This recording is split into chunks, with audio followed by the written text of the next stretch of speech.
On termine notre émission avec Fenêtre sur l'emploi, le guide des salaires 2023. Alors c'est un document précieux parce que quand on cherche un emploi, on cherche le secteur d'activité, puis on va aussi voir si le salaire correspond à ce qu'on nous a dit dans les écoles de commerce, si ça correspond à ce que l'on cherche. Et on en parle avec Alban Armand. Bonjour Alban, ravi de vous accueillir, directrice de Robert Half. Vous publiez donc ce guide 2023.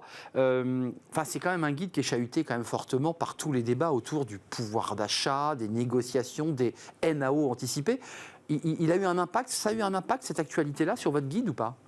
Alors oui, bien sûr, ça a eu un impact. Les principaux ingrédients, entre guillemets, du guide des salaires, c'est d'abord des remontées de terrain de la part des dirigeants qui ont été, à qui on a posé ces questions-là, effectivement.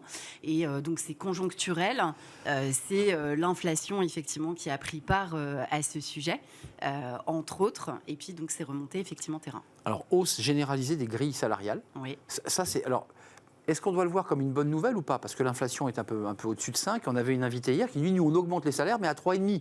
Donc ça reste toujours en dessous. Ça se situe où par rapport... Alors, vous voyez qu'on revient toujours à l'actualité, finalement. Absolument, vous avez raison. Alors aujourd'hui, 3/4 des dirigeants nous disent qu'ils vont augmenter les salaires. Effectivement, donc il y a une réelle prise de conscience sur le sujet. En revanche, on a aussi des dirigeants qui sont confiants mais réalistes. C'est-à-dire qu'on a aussi 39% de ces dirigeants qui vont nous dire qu'ils ont des inquiétudes sur le fait de pouvoir aligner les salaires pour garder les bons talents. Oui, aligner les salaires à l'inflation. Aligner les salaires effectivement à l'inflation ou à ce que les candidats aujourd'hui demandent. Il y a un double sujet, 75% d'entre eux se disent quand même plutôt confiants dans les perspectives de croissance de leur entreprise. Oui. Ça, c'est plutôt une bonne nouvelle dans le contexte dans lequel on est. Et il y en a 85% qui prévoient de nouveaux recrutements. Alors, il y a le guide des salaires où les collaborateurs dans le juridique, les RH, la comptabilité vont se dire ça monte. Et puis, on a des comptables sur ce plateau qui viennent nous dire nous, on n'arrive pas à recruter, malgré tout. Les salaires montent et on ne recrute pas. Alors déjà, il y a un indicateur qui est encore plus pertinent, je trouve, aujourd'hui. 36% des dirigeants nous disent qu'ils vont effectivement recruter en création de postes en CDI. D'accord. C'est l'indicateur qu'on va plus analyser finalement dans les perspectives de recrutement dans les mois à venir. D'accord. Donc ça, c'est le premier point. Le second point que vous soulevez effectivement avec des comptables qui disent qu'aujourd'hui, ils n'ont pas de perspective, c'est ça en interne. C'est ça.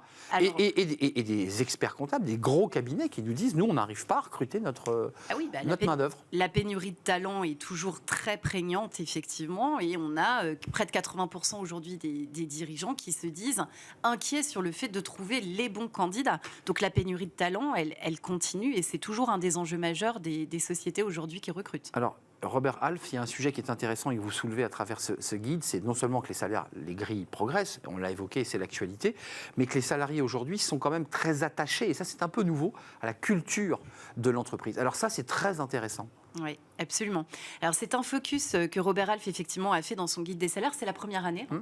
Donc, pour moi, c'est assez marquant, effectivement, d'une vraie tendance marché. C'est un phénomène. La culture d'entreprise, après, c'est un mot qui est un petit peu galvaudé. Donc, qu'est-ce qu'on met réellement derrière ? Parce que voilà, la culture d'entreprise, ça parle sans parler, finalement. Déjà, c'est l'histoire de la société. Savoir pitcher finalement lorsqu'on est une société, pourquoi cette société existe. C'est la vision qu'on souhaite donner. C'est également les actions qu'on va mettre en place et puis les valeurs qu'on défend.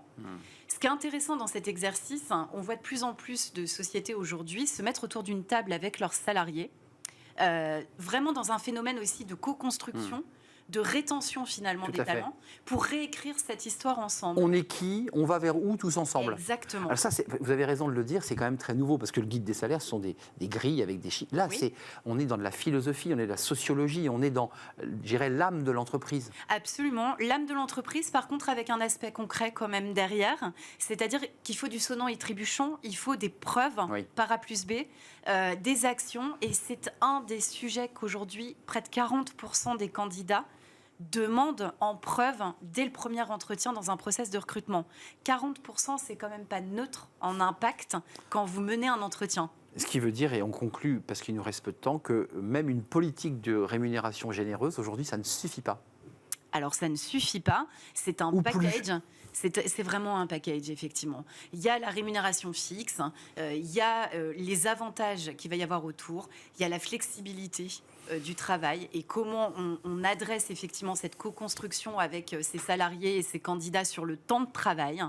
Il y a les avantages en nature annexes et puis il y a toute cette histoire et le sens qu'on donne à la carrière d'un collaborateur. Le guide 2023, Robert Half, à découvrir avec des petites nouveautés. C'est un peu comme dans le guide Michelin, et je souriais, mais c'est vraiment un ouvrage et un document de référence pour tous ceux qui s'intéressent évidemment à la question des salaires, mais pas seulement, à la question évidemment de la culture d'entreprise. Merci Alban Armand d'être venue nous rendre visite, directrice Robert Half, pour ce guide cru 2023. C'est terminé. Merci d'avoir suivi notre émission. C'était un vrai plaisir comme chaque jour, évidemment.